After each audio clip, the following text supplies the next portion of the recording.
नमस्ते। क्या कभी सोचा है कि इंडिया की सबसे पावरफुल अदालत यानी सुप्रीम कोर्ट असल में काम कैसे करती है? आज हम इसी को समझने वाले हैं।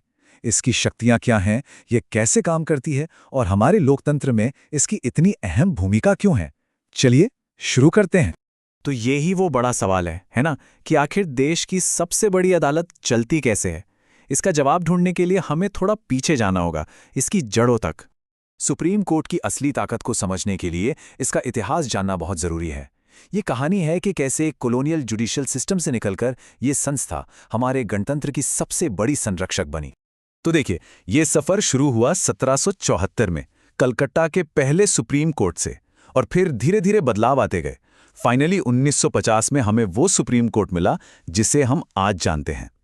ये एक बहुत बड़ा शिफ्ट था, जिसमें एक कॉलोनियल सिस्टम से निकलकर एक पूरी तरह से आज़ाद और यूनिफाइड जुडिशियल सिस्टम बना, जिसने अपील के लिए ब्रिटिश प्रिवी काउंसिल की जगह ले ली। तो अब आगे बढ़ते हैं और देखते हैं कि ये पूरा सिस्टम बना कैसे है। देखिए, भारत में एक बहुत ही यूनिक एकल न्यायिक प्रणाली है।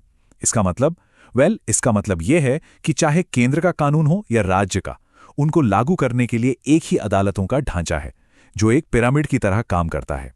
इस पिरामिड को जरा समझिए। सबसे ऊपर, एकदम टॉप पर, है हमारा सुप्रीम कोर्ट। उसके ठीक नीचे आते हैं राज्यों के हाई कोर्ट्स, और फिर इस पिरामिड का जो बेस है वो है डिस्ट्रिक्ट और बाकी लोअर कोर्ट्स। इस हिरार्की से ये पक्का होता है कि पूरे देश में न्याय का एक साफ सुथरा फ्लो बना रहे। और आपको पता है, आज की तारीख में इस पूरे स्ट्रक्चर में भारत में कुल 25 हाई कोर्ट्स हैं। हर हाई कोर्ट अपने स्टेट में सबसे बड़ी जुडिशियल बॉडी है, लेकिन हाँ, वो सबके सब सुप्रीम कोर्ट के अंडर ही आते हैं। चलिए, अब आते हैं एक ऐसे टॉपिक पर जिस पर हमेशा बहस होती रहती है, जजों की नियुक्ति। मतलब जज बनते कैसे हैं।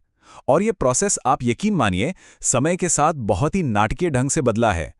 देखिए, सारी कहानी टिकी है सिर्फ एक शब्द पर, परामर्श या कंसल्टेशन। 1982 में फर्स्ट जजेस केस में कोर्ट ने कहा कि कंसल्टेशन का मतलब कंकरेंस यानी सहमति नहीं है, बस विचारों का आदान प्रदान है।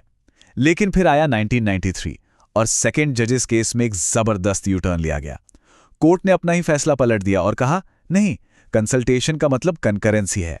बस इस एक शब्द के मतलब बदलने से पूरा पावर बैलेंस ही बदल गया, और जजों की नियुक्ति में आखिरी फैसला लेने की ताकत जुडिशरी के हाथ में आ गई। और इसी यू टर्न के बाद 1998 के थर्ड जजेस केस से आज की जो कोलिजियम सिस्टम है उसका जन्म हुआ। इसमें कौन कौन होता है? भारत के चीफ जस्टिस और उनके साथ सुप्रीम कोर्ट के 4 सबसे सीनियर जज। और सबसे जरूरी बात यह है कि एक कलेक्टिव फैसला होता है।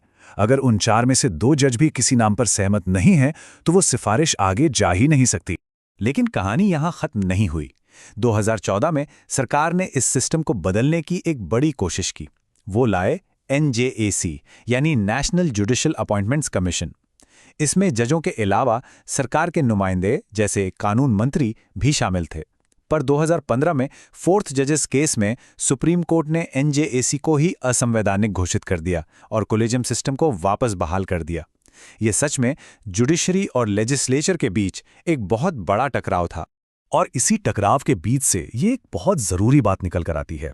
जस्टिस चलमेश्वर, जो NJAC केस में अकेले डिसेंटिंग जज थे, उन्होंने ज्यादा पावर नहीं मांगी, उन्होंने ज्यादा ट्रांसपेरेंसी यानी पारदर्शिता की बात की। उनकी ये राय आज भी उस बहस के केंद्र में है कि न्यायिक स्वतंत्रता और जवाबदेही के बीच सही संतुलन आखिर क्या हो। तो अब जब हम ये समझ गए हैं कि जज कैसे नियुक्त होते हैं, तो चलिए अब ये देखते हैं कि सुप्रीम कोर्ट के पास आखिर शक्तियां क्या-क्या हैं। और यकीन मानिए, इसकी शक्तियों का दायरा बहुत बहुत बड़ा है।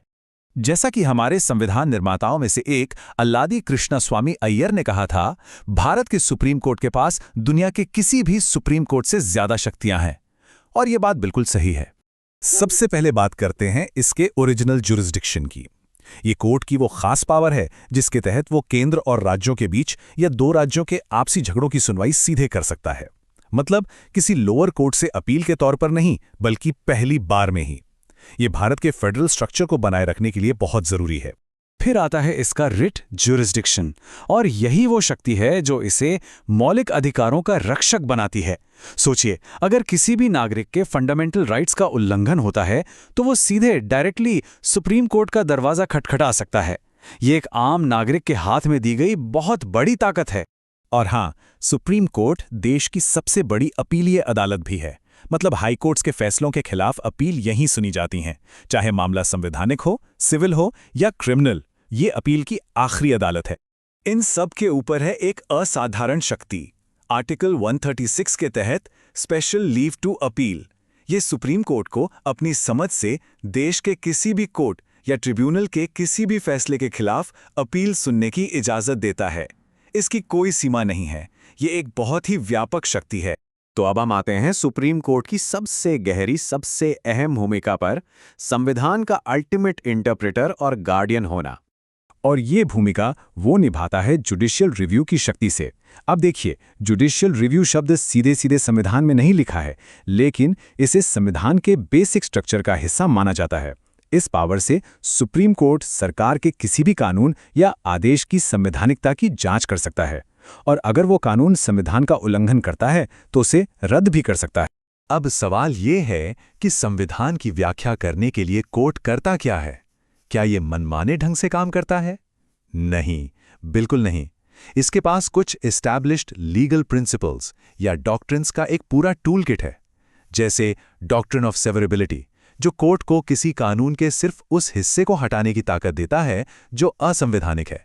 या फिर डॉक्ट्रिन ऑफ हार्मोनियस कंस्ट्रक्शन, जो संविधान के दो हिस्सों में अगर कोई टकराव हो तो उसे सुलझाने में मदद करता है। और फिर आता है आर्टिकल 142।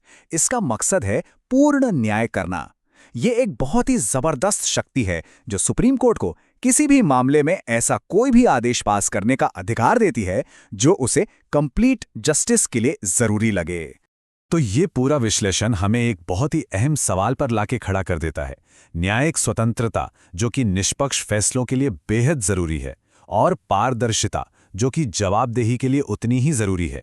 इन दोनों के बीच सही संतुलन आखिर क्या है? ये एक ऐसा सवाल है जिसका जवाब भारतीय लोकतंत्र के भविष्य को तय करे।